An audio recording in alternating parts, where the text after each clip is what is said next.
Hi, happy Monday. And so this is my third or fourth week into coming into Monday morning talk and talk a little bit about yoga off the mat. And this is a big, bold move for me, meaning that it's a thought that I have been thinking for a long time and never get started until recently. And it was just one day I'm like, you know what, I'm just gonna do it. Why am I saying this? Is because today I want to talk about courage, right? To be brave, to start something, to do something, and it's not easy. And how to have courage, how to be brave, right? Just do it. We hear this slogan, but it's so hard. And how many things in our life that we want to do or think we should do, and we don't do it. So I guess the question to reflect on is, how do we have courage? It's not just like, just do it, you can. I wish it's that easy. So that makes me think about, why do we not have the courage? So if we want to have courage, the first thing to think about is, why do we not have it, right? And the answer is fear. We are scared. And so what are we scared of?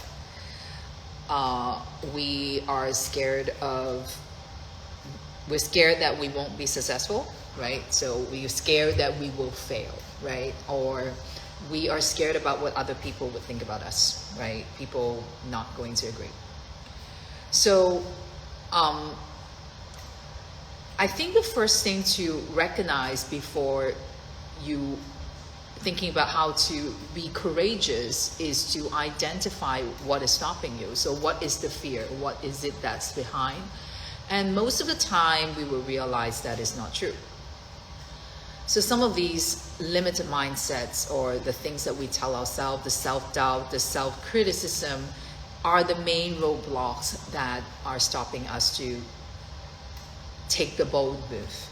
And those are the areas that if you really just sit down and think about it, it's quite silly, right? It's quite silly. So I'm going to break it down a little bit. I'm not good enough, right? We say that, and I say that too. I'm not good enough.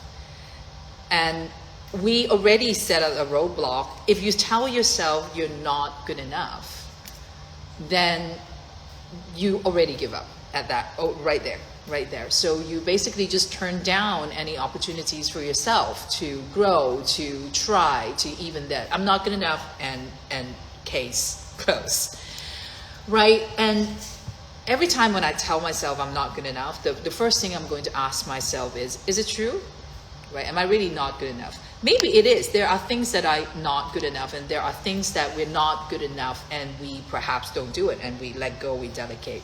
Not today's topic. But many times when we just say we're not good enough, we first ask, is it true? Right? Is it true that I'm not good enough? I hear a lot of new teachers say, I'm not good at teaching. Right? And I'm like, well, if you have taught somebody something, or if you have more yoga experience than the next person next to you, you are good enough to teach that person, right? And you may have taught something before. So how can we change that mindset of we're not good enough? And we just don't shut down right away. And then you'll realize that, maybe I'm actually pretty good. I'm okay.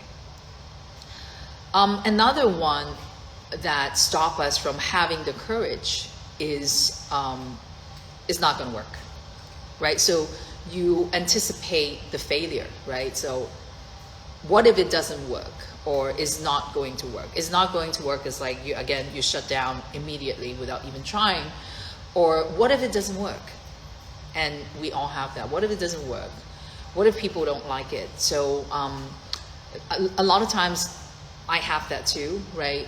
When I think about launching a course, or if I think about class planning, I'll be like, what if it doesn't work?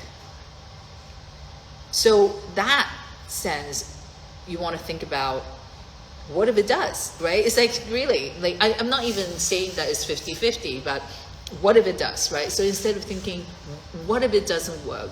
What if I fail? What if and think about the negative, think the other way, right? The other way is really the same. Like, what if it does? What if it works? Maybe it's gonna work. And really just that shift, it's magic, right? And you just change it. And it's so obvious, so common sense, but we don't do that. We tend to worry about what's not gonna work instead of thinking that what it may work. So that's another one, that once you sit down and analyze and observe what is stopping you, that fear, then usually you may change. And that change would just make you start. Okay, so let's say we have debunked our silly talk to ourselves. So we know that we are good enough. We not worry about whether we're going to fail or what other people think, and we decided that is something that I'm going to go ahead. And you still found it not starting.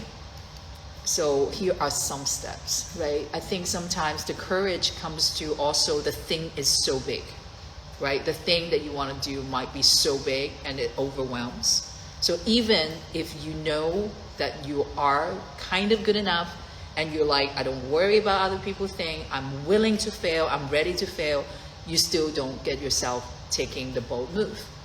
And this is when we have to apply a couple of principles to think. One, you only can get better if you do it, right? So courage, we always think that we have to have the skill so that we will have the confidence in courage, right? Turns out that courage, or the courage actually comes when we already have, like we do the thing, right? So it's a cycle, recycle. So once you started, you start doing a little bit, then you will become more brave because you have conquered your fear and do the thing, right? So it's not, you're not going to sit there and one day just like boom, feeling extra confident or courageous, which is very related to do that thing. We have to start somewhere. So noticing that to have more courage, you have to start to do the thing. And then the second step really is to, instead of thinking about the thing is so big, break it down into very small steps, right? Think big, right? Be bold for whatever project that you want to do, but take very small steps. Break it down. So even in yoga, I always will tell students, if something that you're looking at a pose, it looks really challenging, break it down. Just look at the arm, just look at the leg. Break it down. Or if it's a transition, take one step at a time. Do the first part of it, do like each part, and then you come back together. So when I was a kid, I practiced piano, right? You don't practice the whole piece. You break them into little chunk. You practice a little bit, and then eventually you put them together and you have like a really good symphony, right? And so you can think about that, right? So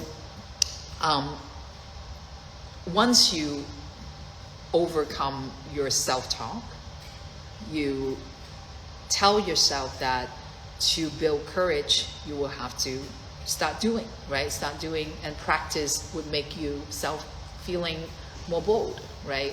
And then having the momentum, and also it's just boosts your confidence because like, hey, I conquer that fear. It feels good, even the results are not, right? So even I'm talking right now, and there are many things that I can get better, but only if I show up here and start talking, I can get better at it, right? There's no way that I can be more comfortable on IGTV than being on IGTV.